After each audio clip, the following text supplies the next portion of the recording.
आपल्याच महायुतीतील 2 मंत्री, माजी मुख्यमंत्री या सर्वांनी एकत्र येऊन मला घेरण्याचा प्रयत्न सुरू केलाय. जाहीर सभेत अशी तक्रार थेट मुख्यमंत्री देवेंद्र फडणवीस यांच्याकडे करत भाजप आमदाराने खळबळ उडवून दिली. त्यामुळे महायुतीमधील कुरघोडीचे राजकारण देखील समोर आले.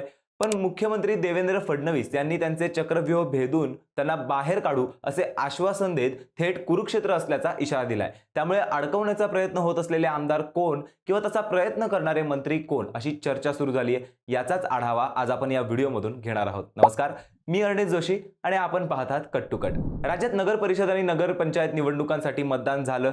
अनेक ठिकाणी विचित्र आघाड्या आणि युती झाल्यामुळे नक्की कोण विजयी होणार हे नक्की सांगता येणार नाही. पण याआधी प्रचार मात्र जोरदार होताना दिसला. पण प्रचाराच्या शेवटच्या टप्प्यात भाजपच्या आमदाराने जाहीर सभेत मुख्यमंत्र्यांकडे तक्रार केली आणि ते आमदार राज्यात दुसऱ्यांदा चर्चेत आले. ते आमदार आहेत कराड दक्षिणचे आमदार अतुल भोसले. याच अतुल भोसले यांनी 2024च्या विधानसभा निवडणुकीत माजी मुख्यमंत्री पृथ्वीराज चव्हाण यांचा पराभव केला होता. कराडमध्ये भाजप, काँग्रेस आणि लोकशाही यशवंत आघाडी यांच्यात तिरंगी लढत होते आहे. कराड नगरपालिका निवडणुकीची रणधुमाळी अखेरच्या टप्प्यात आहेत.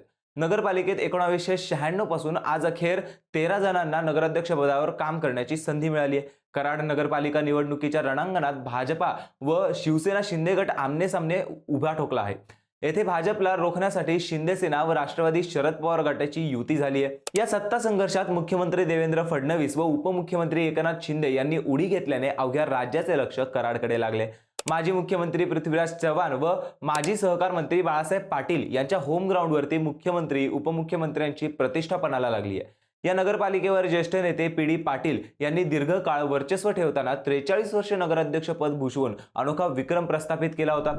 शहरात बाळासाहेब पाटील यांची निर्णायक ताकद आहे. त्यांच्या लोकशाही आघाडीने माजी उपनगराध्यक्ष राजेंद्र सिंह यादव यांच्या यशवंत विकास आघाडीशी युती केली आहे. स्वतः राजेंद्र सिंह यादव नगराध्यक्षपदाचे उमेदवार आहेत. माजी नगरसेवक विनायक पावसकर भाजपचे नगराध्यक्षपदाचे उमेदवार आहेत. भाजप नगराध्यक्षपदासह सर्व 31 जागा स्वबळावर लढत आहे.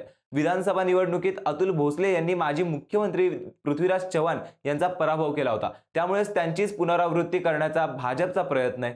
अतुल भोसले यासाठी आक्रमकपणे प्रचारात उतरलेत. त्यात दुसरीकडे विधानसभेचा पराभव हा फक्त अपघात होता हे सिद्ध करण्यासाठी पृथ्वीराज चव्हाण प्रयत्नशील आहेत. त्याचबरोबर माजी मंत्री बाळासाहेब पाटील देखील आपली ताकद दाखवून देण्यासाठी उत्सुक आहेत.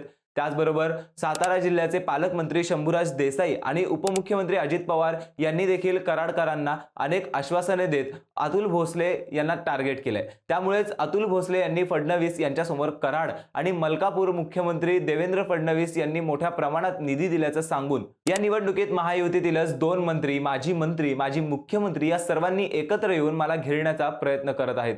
कोण म्हणतंय आमच्याकडे तिजोरीच्या चाव्या आहेत, पण त्या तिजोरीचा मालक आमच्याकडे आहे असं म्हणत मोठी खळबळ उडवून दिली. त्याला उत्तर देताना मुख्यमंत्री फडणवीस यांनी म्हटलं की आमदार अतुल भोसलेंचं नेतृत्व मोठं झालं तर आपल्याला अडचण होईल असं अनेकांना वाटतंय. त्यामुळेच अभिमन्यूप्रमाणे त्यांना घेरण्याचं काम सुरू आहे. महाभारतातील अभिमन्यूला चक्रव्यूहात जाणे माहीत होतं, पण बाहेर पडणं माहीत नव्हते. पण अतुल बाबांच्या बाजूला जो चक्रव्यूह तयार केला गेलाय त्यातून अतुल भोसले यांना आम्ही बाहेर काढू आणि तो चक्रव्यूह भेदल्याशिवाय अतुल बाबा राहणार नाही असं सांगत भोसले यांच्या पाठीशी आपण आहोत असा इशारा संबंधितांना दिला.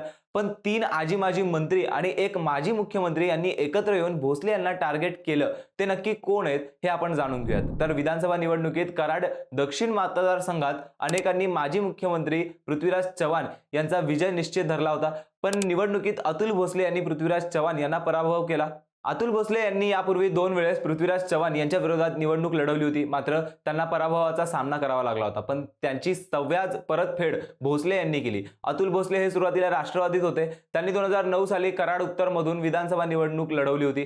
त्यावेळी त्यांना अपक्ष निवडणूक लढवलेले बाळासाहेब पाटील यांच्याकडून 41,000 मतांनी पराभव स्वीकारावा लागला होता. पण 2011 साली पृथ्वीराज चव्हाण यांनी महाराष्ट्राच्या राजकारणात एंट्री झाली आणि त्यांनी कराड उत्तरमधून निवडणूक लढवण्याचा निर्णय घेतला. त्यानंतर त्यांनी भाजपात जाण्याचा निर्णय घेतला. त्यामुळे राष्ट्रवादीने हा मतदारसंघ काँग्रेससाठी सोडला. या निवडणुकीत राष्ट्रवादीचे विद्यमान आमदार काका पाटील यांनी बंडखोरी केली. पण चव्हाण यांनी 16,000 मतांनी निवडणूक जिंकली. या निवडणुकीत अतुल भोसले 3ऱ्या क्रमांकावर राहिले. त्यानंतर झालेल्या 2019च्या निवडणुकीत मात्र अतुल भोसले यांनी चव्हाण यांना जोरदार लढत दिली. पृथ्वीराज चव्हाण यांना एकूण 92,296 मते मिळाली, तर भारतीय जनता पक्षाचे उमेदवार डॉक्टर अतुल भोसले यांना एकूण 83,166 मते मिळाली होती. त्यामुळे अतुल भोसले हे दुसऱ्या स्थानावर राहिले आणि 9,130 मतांनी त्यांचा पराभव झाला. पण 2014च्या निवडणुकीत अतुल भोसले यांनी 1,39,505 मते मिळाली, तर पृथ्वीराज चव्हाण यांना 1,150,000 मते मिळाली. तब्बल 39,355 मतांनी माजी मुख्यमंत्री पृथ्वीराज चव्हाण यांना पराभव स्वीकारावा लागला. याची राज्यभर चर्चा झाली होती. अतुल भोसले यांनी विविध ठिकाणी आपला कामाचा ठसा उमटवलाय. त्यात भारतीय जनता पार्टीचे प्रदेश चिटणीस अध्यक्ष श्री विठ्ठल रुक्मिणी मंदिर समिती पंढरपूर, प्रदेश चिटणीस भारतीय जनता पार्टी महाराष्ट्र, निमंत्रित सदस्य जिल्हा नियोजन समिती सातारा, जिल्हा प्रभारी सांगली जिल्हा व सांगली ग्रामीण भाजप, चेअरमॅन कृष्णा सहकारी बँक लिमिटेड रेठेरे बुद्रुक यांचा समावेश आहे. भोसले यांनी कृष्णा हॉस्पिटलच्या माध्यमातून सर्वसामान्यांना आरोग्याविषयी सुविधा उपलब्ध करून दिली होती. त्याचा देखील फायदा भोसले यांना झाला. या सर्व कामगिरीमुळे जायंट किलर ठरलेले अतुल भोसले भाजपसाठी महत्त्वाचे आहेत. आणखी एक गोष्ट म्हणजे अतुल भोसले ते स्वर्गवासी विलासराव देशमुख यांचे जावई आहेत. विलासरावांचे मोठे बंधू आणि महाराष्ट्राचे माजी मंत्री दिलीपराव देशमुख यांची कन्या गौरवी देशमुख हिचा विवाह डॉक्टर अतुल भोसले यांच्याशी झाला. देशमुख घराणे काँग्रेसमध्ये असले तरी भोसले मात्र भाजपात आहेत. मलकापूर नगर परिषद निवडणुकीत देखील भोसले यांचा झंझावात पाहून 42 वर्षांनी सर्व विरोधक एकत्र आलेत. मलकापूरमध्ये भाजपने 5 उमेदवार बिनविरोध निवडून भाजपचे वर्चस्व दाखवले, तर काँग्रेस आणि राष्ट्रवादी काँग्रेस लढत आहेत. तर कराडमध्ये 2016च्या निवडणुकीत भाजपचे आमदार अतुल भोसले यांच्या माध्यमातून नगराध्यक्षपदाचा उमेदवार निवडून आणत नगरपालिकेत घट्ट पाय रोवले होते. फडणवीस यांच्या या सभेने महायुतीत एकजूट दाखवली असली तरी अंतर्गत स्पर्धा उफाळली आहे. त्यामुळे भोसले पुन्हा मैदान मारणार की पृथ्वीराज चव्हाण आपली ताकद दाखवणार हे 21 नोव्हेंबरला दिसणार आहे. तोपर्यंत तुम्हाला या प्रकरणाबद्दल काय वाटतं कमेंट करून नक्की सांगा आणि अशाच रोजच्या घडामोडींसाठी कट टू कटला नक्की सबस्क्राईब करा.